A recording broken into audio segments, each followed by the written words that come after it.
ನೋಡ್ತಾ ಇದ್ದೀರಾ DNK express news. ಇದು ಜನಸಾಮಾನ್ಯರ ಧ್ವನಿ. ಮಳಘಾಣದಲ್ಲಿ ನೂತನ ಸರ್ಕಾರಿ ಪದವಿ ಪೂರ್ವ ಕಾಲೇಜ್ ಆರಂಭ. ವರದಿ ಮಹೇಶ್ ಕುಮಾರ್ ಹರಿಜನ. ಕೋಲ್ಹಾರ ಗ್ರಾಮೀಣ ಭಾಗದ ವಿದ್ಯಾರ್ಥಿಗಳಿಗೆ ಅನುಕೂಲವಾಗಲಿ ಎಂಬ ಕಾರಣದಿಂದ ಕರ್ನಾಟಕ ಘನ ಸರ್ಕಾರ ಶಾಲಾ ಶಿಕ್ಷಣ ಇಲಾಖೆ ಪದವಿ ಪೂರ್ವ ವಿಭಾಗ ಇದರ ಅಡಿಯಲ್ಲಿ ಮಳಘಾಣದಲ್ಲಿ ವಾಣಿಜ್ಯ ವಿಭಾಗವು ಆರಂಭಗೊಂಡಿದ್ದು, ಆಸಕ್ತ ವಿದ್ಯಾರ್ಥಿಗಳು ವಾಣಿಜ್ಯ ವಿಭಾಗಕ್ಕೆ ಸೇರ್ಪಡೆಗೊಳ್ಳುವುದರ ಮೂಲಕ ನೂತನವಾಗಿ ಆರಂಭಗೊಂಡ ಕಾಲೇಜಿನ ಔನ್ನತ್ಯಕ್ಕೆ ಕಾರಣರಾಗಬೇಕು ಎಂದು ವಿಜಯಪುರ ಜಿಲ್ಲೆಯ ಪದವಿ ಪೂರ್ವ ಶಿಕ್ಷಣ ಇಲಾಖೆಯ ಉಪನಿರ್ದೇಶಕರಾದ ಚಂದ್ರಶೇಖರ್ ಹೊಸಮನಿಯವರು ಹೇಳಿದರು. ಅವರು ಇತ್ತೀಚೆಗೆ ಕೋಲ್ಹಾರ ತಾಲೂಕಿನ ಮಳಘಾಣದಲ್ಲಿ ಆರಂಭಗೊಂಡ ಸರ್ಕಾರಿ ಪದವಿ ಪೂರ್ವ ಕಾಲೇಜಿನ ಪ್ರಭಾರವನ್ನು ವಹಿಸಿಕೊಳ್ಳುತ್ತಿರುವ ಬಸವರಾಜ ಜಾಲವಾದಿಯವರ ಸ್ವಾಗತ ಹಾಗೂ ಗ್ರಾಮದ ಶಿಕ್ಷಣ ಪ್ರೇಮಿಗಳನ್ನು ಉದ್ದೇಶಿಸಿ ಮಾತನಾಡುತ್ತಿದ್ದರು. ನೂತನ ಕಾಲೇಜಿಗೆ ಅತ್ಯಂತ ಚಟುವಟಿಕೆಯಿಂದ ಕೂಡಿದ ಹಾಗೂ ಕಳೆದ ವರ್ಷದ ರಾಜ್ಯಮಟ್ಟದ ಉತ್ತಮ ಉಪನ್ಯಾಸಕ ಪ್ರಶಸ್ತಿ ಪಡೆದ ಉಪನ್ಯಾಸಕರಾದ ಬಸವರಾಜ ಜಾಲವಾದಿಯವರನ್ನು ತಮ್ಮ ಗ್ರಾಮಕ್ಕೆ ಪ್ರಾಚಾರ್ಯರನ್ನಾಗಿ ನೇಮಿಸಿದ್ದೇವೆ. ಪ್ರೌಢಶಾಲೆ, ಗ್ರಾಮದ ಗುರುಹಿರಿಯರು ಹಾಗೂ ಶಿಕ್ಷಣ ಪ್ರೇಮಿಗಳ ಸಹಕಾರ ತುಂಬಾ ಅಗತ್ಯವಾಗಿದೆ.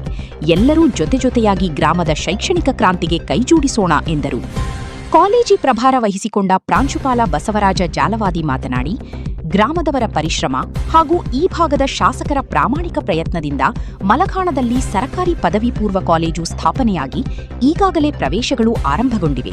ಹೆಚ್ಚು ಹೆಚ್ಚು ವಿದ್ಯಾರ್ಥಿಗಳು ಕಾಮರ್ಸ್ ವಿಭಾಗಕ್ಕೆ ಹೆಸರು ನೋಂದಾವಣೆ ಮಾಡಿಕೊಳ್ಳಬೇಕೆಂದು ಸಲಹೆ ನೀಡಿ, ಪ್ರೌಢಶಾಲೆ ಹಾಗೂ ಗ್ರಾಮದ ಗುರುಹಿರಿಯರು ಹಾಗೂ ಶಿಕ್ಷಣ ಪ್ರೇಮಿಗಳ ಸಹಕಾರ ಅಗತ್ಯವಾಗಿದೆ. ಮುಂದಿನ ದಿನಮಾನಗಳಲ್ಲಿ ತಮ್ಮಿಂದ ನಾವು ಅದನ್ನು ನಿರೀಕ್ಷಿಸುತ್ತೇವೆ ಎಂದರು. ಪ್ರೌಢಶಾಲೆ ಮುಖ್ಯೋಪಾಧ್ಯಾಯ ರಾಮಣ್ಣ ನಾವಿ ಮಾತನಾಡಿ, ನಮ್ಮ ಗ್ರಾಮದಲ್ಲಿಯೇ ಕಾಲೇಜು ಆರಂಭವಾಗುತ್ತಿರುವುದು ಸಂತಸದಾಯಕ ವಿಚಾರ. ಗ್ರಾಮೀಣ ಭಾಗದ ವಿದ್ಯಾರ್ಥಿಗಳಿಗಂತೂ ನಿಜಕ್ಕೂ ಖುಷಿ ತರುವ ಸಂಗತಿ. ಏಕೆಂದರೆ ವಾಣಿಜ್ಯ ವಿಭಾಗಕ್ಕೆ ಸೇರಲು ಬೇರೆ ಬೇರೆ ಕಡೆಗೆ ತೆರಳಬೇಕಿತ್ತು. ಅದೀಗ ನಮ್ಮ ಗ್ರಾಮದಲ್ಲಿಯೇ ಆರಂಭವಾಗುತ್ತಿರುವುದು ಸಂತಸ ತಂದಿದೆ ಎಂದರು. ಗ್ರಾಮದ ಎಲ್ಲ ಗುರು ಹಿರಿಯರು, ಶಿಕ್ಷಣ ಪ್ರೇಮಿಗಳು ಕೈಜೋಡಿಸಿ ಹೆಚ್ಚು ವಿದ್ಯಾರ್ಥಿಗಳು ಕಾಮರ್ಸ್ ವಿಭಾಗಕ್ಕೆ ಹೆಸರು ನೋಂದಾಯಿಸಲು ಮನವಿ ಮಾಡಿಕೊಂಡು ಪ್ರೌಢಶಾಲೆಗೆ ಸಹಕಾರ ನೀಡಿದಂತೆ ನೂತನವಾಗಿ ಆರಂಭವಾದ ಕಾಲೇಜಿನ ಪ್ರಾಚಾರ್ಯರಿಗೂ ಹಾಗೂ ಸಿಬ್ಬಂದಿಗೂ ಸಹಕಾರ ನೀಡಲು ಕೋರಿದರು. ವೇದಿಕೆಯ ಮೇಲೆ ಎಸ್ಟಿಎಂಸಿ ಅಧ್ಯಕ್ಷರಾದ ಬಸವರಾಜ ಕೋರಿ, ರಾಮಣ್ಣ ನಾವಿ, ಈ ಸಂದರ್ಭದಲ್ಲಿ ಕುಪಗಡ್ಡಿ ಕಾಲೇಜಿನ ಪ್ರಾಚಾರ್ಯ ದೊಡಮನಿ ಹಾಗೂ ಉಪನ್ಯಾಸಕ ಮದಕರಿ ಹಾಜರಿದ್ದರು.